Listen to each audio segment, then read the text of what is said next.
Yeah, so breath work, is the other element Hmm. because one of the things that we know through imaging and things like that in the voice world is and through people who studied respiration and respiratory therapists and respiratory medical professionals will tell you that as you age, after Hmm. about age 20, the respiratory system begins to decline, Mm.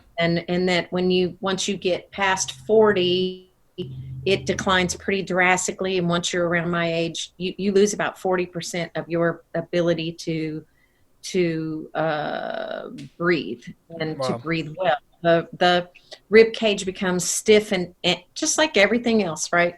Stiff and inflexible, and you need the flexibility in the rib cage Right. for optimal breath. Yep. So, when you take that breath, the rib cage spreads, right, causes this vacuum along with the Hmm. diaphragm lowering. But if this spread doesn't happen as well, then you don't take in the kind of breath that you need to. And if you're an extreme singer, like an opera singer, and even in jazz, like Hmm. there's some pretty long phrases in jazz, but either way, if you're a speaker and you're Hmm. discovering that you talk, but at the ends of the phrases you start to run out of air, Yep. and you're in this age bracket, then this is probably part of the reason. Mm.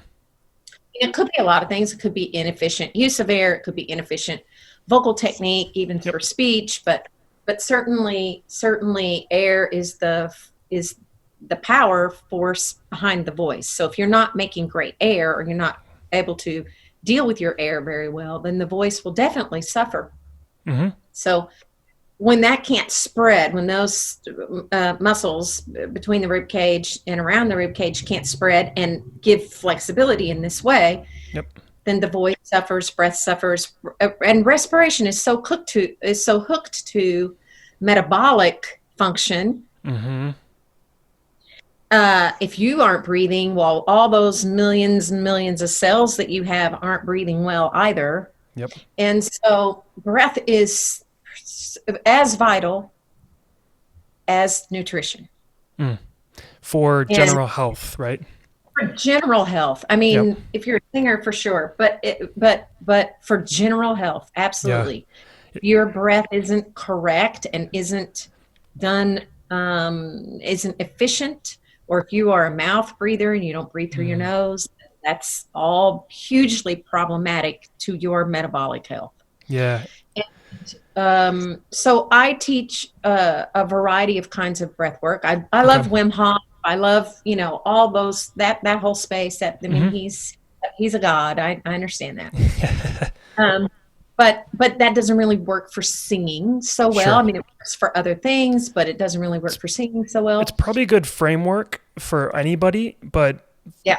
I didn't mean to interrupt you, but I think what you're going to say is like you need certain things for vocal performance. So sorry, go ahead. Yeah, no, absolutely. And not just vocal performance. I mean, even for just speech and Hmm. speaking. So Yep. actors, educators, podcasters, people who need to use their voice professionally and need to know that when they open their mouth to do this thing that they do professionally, that it's going to work, it's dependable, they're not run out of air, they're not going to be, feeling distressed when they're done, or having it crack or do some unpredictable things, that can happen, especially if you're a little bit nervous and air isn't flowing as well, because that's one of the first things that goes when you're nervous.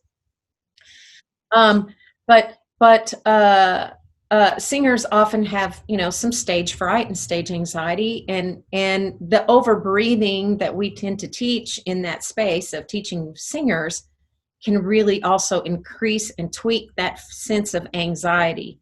So I teach my clients to uh, learn to breathe what Patrick McEwen calls light and right.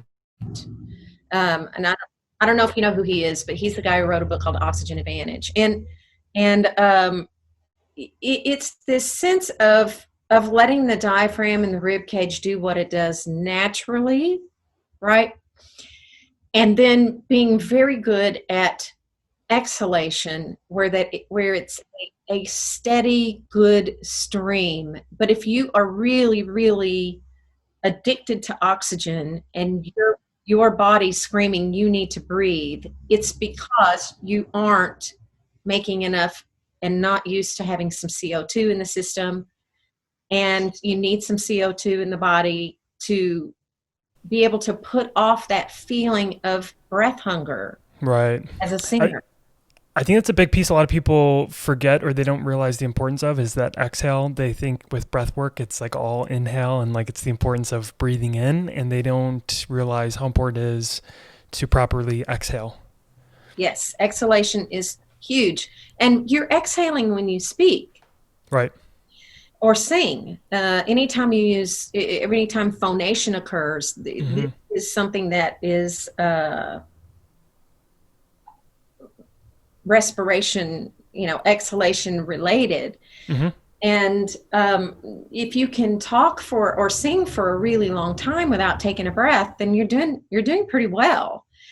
Most people cannot do that. But anyway, so I have, along with my colleague, we've developed a kind of a breath work that we've worked for people who are voice users that require some sensory deprivation. They take their breath through the nose and then they sing and or hum for their exhalation. And we work on getting that exhalation as long as absolutely possible before they take another breath.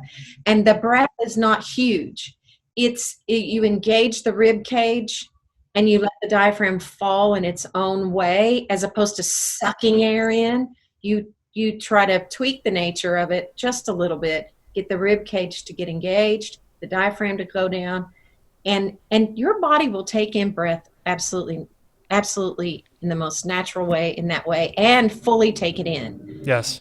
And especially as you practice it more, I've noticed, like, as I practice it more, it becomes much more natural.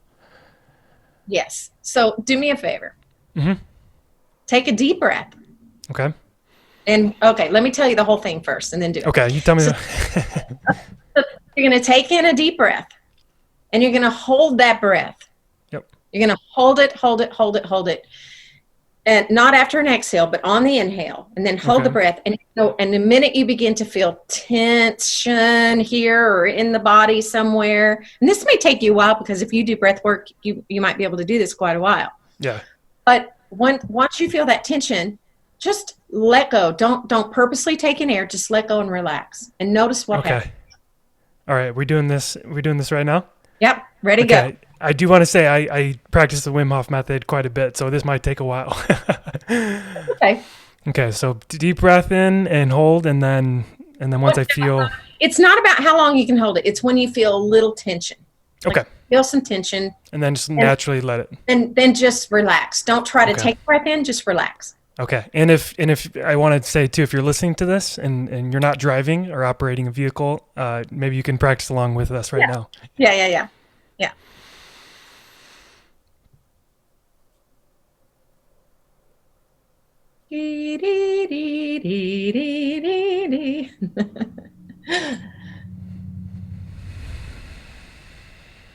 What happened? I felt definitely like a tingling sensation. I felt a natural release of like stress and any kind of like pressure I had. It felt very easy. Yeah. Did you have to work at taking the breath in afterwards? No. I did notice I worked, I think because I was like already talking before I took the breath in, the initial breath in, I didn't get a full like deep breath that I maybe wanted. But after that exhale, it was like I forgot I was breathing, but I was still like a very easy natural breathing from there. Right. So one of the things that I like to teach my clients to do is to hold that tension a little bit and then relax. Don't talk, but relax. Yep. And when they relax, air just rushes into the body without them having to think about it or pull the air in or suck the air in, and they're stunned by it. Right. they're stunned that, and as singers and speakers and people who, have been told, breathe with the diaphragm, which is a bunch of crap, by the way. When you're taught that, you then turn, the autonomic part of breath off, and then you have to make it this conscious effort for talking or singing. Sure. And it becomes really inefficient because you're fighting the very nature of what it is you're supposed to be doing. And that is letting the autonomic system do its job.